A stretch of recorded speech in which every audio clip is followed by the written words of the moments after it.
Si je décompte tous les objets dans cette salle, selon vous, quel est celui présent en plus grand nombre?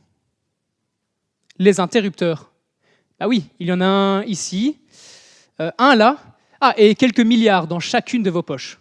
Car oui, il y a 2 fois plus d'interrupteurs à l'intérieur d'un smartphone que d'êtres humains sur Terre. Ces interrupteurs sont d'une simplicité ahurissante. Je l'allume, le courant passe. Je l'éteins, et il ne passe plus.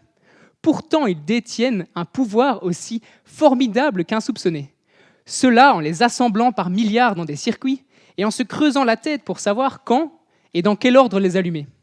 Ils composent tous les objets électroniques avec lesquels nous sommes familiers pour passer des coups de fil ou bien faire nos calculs.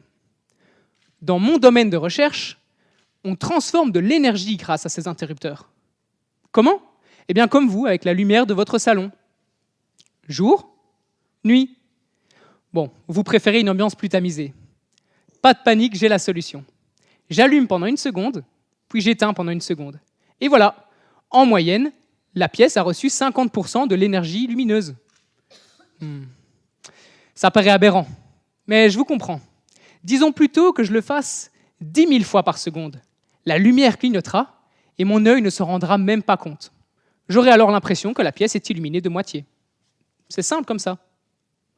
Sans ces circuits, il nous serait impossible de charger nos téléphones ou bien d'utiliser les énergies renouvelables. Pire encore, on ne pourrait pas faire avancer nos voitures, ni même nos trains.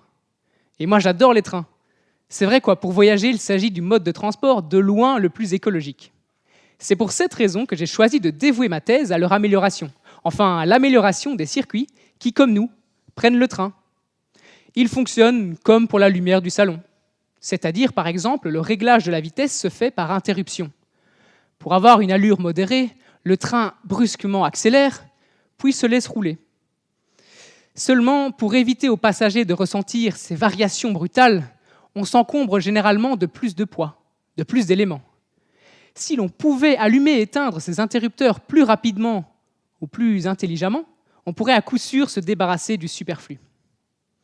Ainsi, mon travail consiste principalement à recréer ces circuits, parfois en vrai, mais le plus souvent dans une simulation. J'y teste des nouvelles façons d'allumer ces interrupteurs et j'évalue l'impact sur le poids du train, cherchant toujours à minimiser ce dernier.